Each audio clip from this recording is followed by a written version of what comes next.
दोस्तों आज के इस वीडियो में आप जानेंगे कि मखाना कैसे बनता है। मखाने की खेती से लेकर मखाना तैयार होने तक हर प्रोसेस को आपको दिखाने वाले हैं। चलिए वीडियो को शुरुआत करते हैं। आपको बता दें कि मखाने की खेती किसी जमीन या खेत पर नहीं की जाती, बल्कि मखाने की खेती तालाब में की जाती है। मखाने की बुआई से पहले अक्टूबर नवंबर के महीने में तालाब से जट कुंभी और खरपतवार को निकाल लिया जाता है और फिर दिसंबर से जनवरी महीने तक कुछ इस तरह से मखाने के बीज की बुआई की जाती है। यह बीज कुछ इस प्रकार दिखता है, काला और भूरे रंग का। मखाने की बुआई के कुछ दिन बीत जाने के बाद जनवरी से फरवरी के महीने में इसके छोटे छोटे पत्ते निकल आते हैं और अप्रैल से मई के महीने तक पूरा तालाब गोल आकार और कांटेदार पत्तों से भर जाता है और इसकी जड़ की नींव रस्सेदार हो जाती है जो तालाब में धरती में चली जाती है। इसके बाद अप्रैल महीने के अंत में छोटे छोटे फूल भी आना शुरू हो जाते हैं और मई महीने की पहले सप्ताह में यह फूल काफी संख्या में आने लगता है।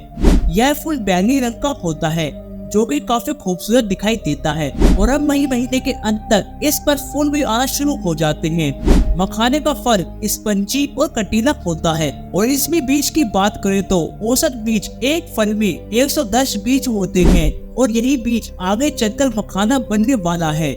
जुलाई के महीने तक मखाने का फल बनकर तैयार हो चुका होता है और इसलिए यह पानी के अंदर फटने लगता है, इसलिए इसका बीज पानी में तैरने लगता है और इस बीज के चारों तरफ हल्के गुलाबी रंग का ऐसा कवर होता है और 1-2 दिन बाद गुलाबी रंग का कलर लग जाने के बाद सफेद हो जाता है तो यह बीज तालाब के अंदर बैठ जाता है और अगस्त और सितंबर के माह में मखाने का पत्ता भी गलना शुरू हो जाता है, जिसके बाद तालाब से उन पत्तों की सफाई कर ली जाती है। अब जो मखाने का बीज जो तालाब के अंदर बैठ गया था अब उसे बाहर निकाला जाएगा, जिसके लिए यह किसान लकड़ी से बनी छन्नी की टोकरी, जिसे यहाँ की भाषा में गद्दा भी कहा जाता है, जिसकी मदद से कुछ लोग इस तरह से पानी के अंदर से मखाने के बीज को निकालते हैं।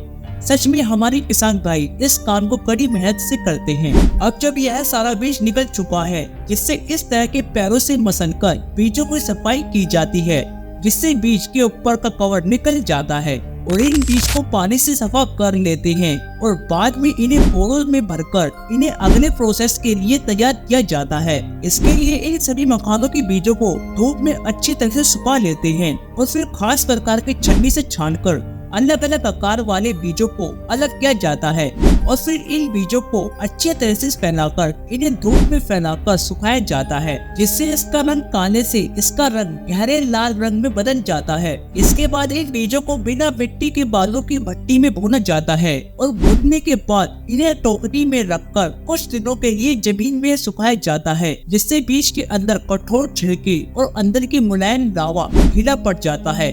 अब थोड़ा थोड़ा करके इन बीजों को कढ़ाई में भूना जाता है। आपको बता दें कि बीज को भूनने के लिए 4 मिट्टी के चूल्हे और 1 लोहे की कढ़ाई की जरूरत पड़ती है।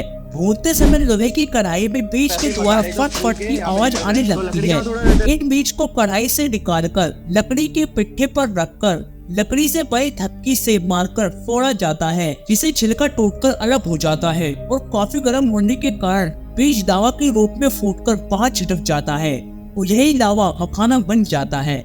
और मखाने की पॉलिशिंग और इसे छिलके के अलग करने के लिए इस मखाने के लावा को इस मशीन में डाला जाता है, जिससे निकलने के बाद दूधिया मखाना निकलकर बाहर आ जाता है और फिर इन्हें पैकेट में भरकर पैक कर देते हैं और मखाना तैयार हो जाता है। उम्मीद है कि आपको यह वीडियो पसंद आई होगी। अगर आपको वीडियो अच्छी लगी तो इसे लाइक करके हमारे YouTube चैनल को सब्सक्राइब जरूर कर लें और अगली वीडियो आपको किस टॉपिक पर चाहिए हमें कमेंट करके जरूर बताएं। तो मिलते हैं अगले वीडियो में।